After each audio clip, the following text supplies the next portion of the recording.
Late-night show hosts had a field day with Melania Trump's bizarre jacket choice yesterday.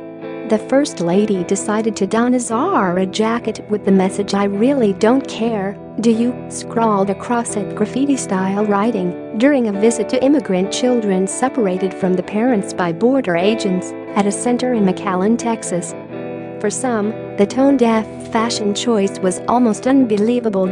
Scroll down for video. But today, on her way to show that she cares, Melania wore a jacket that says, "I really don't care, do you?" The Late Show host joked that a First Lady visiting disadvantaged immigrant children should have been a PR home run for the White House. Share this article. Share. I thought, okay, this is what First Ladies often do. You go to a troubled area, they see the children, they show that we care. You can't mess that up. Guess what? He added. I spoke too soon. Colbert said that he was stunned that the people around Melania would allow her to get on Air Force One in front of the world's media with the offensive jacket. That's what they settled on.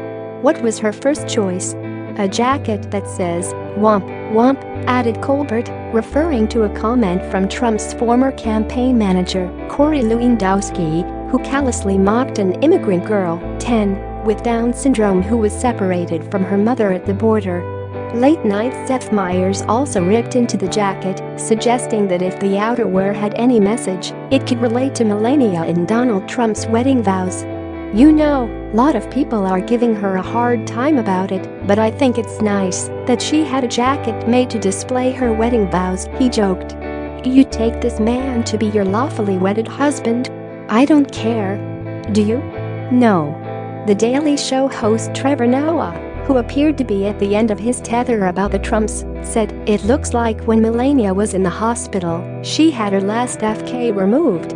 He also echoed Meyers, joking, "It is kind of sweet that she made a jacket out of her and Donald's wedding vows.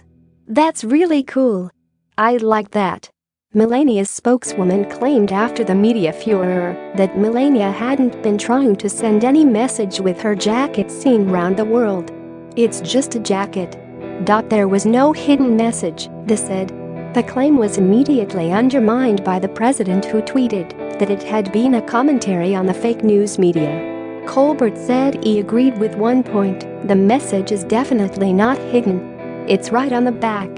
"And I'm going to guess this is one message she did not steal from Michelle Obama," he said, referring to claims that Melania plagiarized the former First Lady's speeches. "She's forgotten the most important fashion advice," he added. "Before you leave the house, look in the mirror and take off that jacket." Is the president now tweeting onto his wife's clothes? Jimmy Kimmel asked on his show. "There either was or wasn't a hidden message," he said. "It was one of those two things." The host of Jimmy Kimmel Live also pointed out the hypocrisy of the right's fury when the Obamas chose to anything other than very formal traditional attire. In fact, when President Obama once wore a tan suit, when a Republican lawmaker claimed the attire could pose a national security risk, and remember when Michelle Obama showed her bare arms and went to an oil spill, and Fox News went nuts? "I'm sure they'll have the same reaction to this," he added. Indeed, that happened. The right also lost its mind when President Obama wore a tan suit, with one Republican lawmaker even claiming that the choice of clothing put our national security at risk. President Trump was going through his closet. "Where the hell is my coat? Where is my favorite coat?"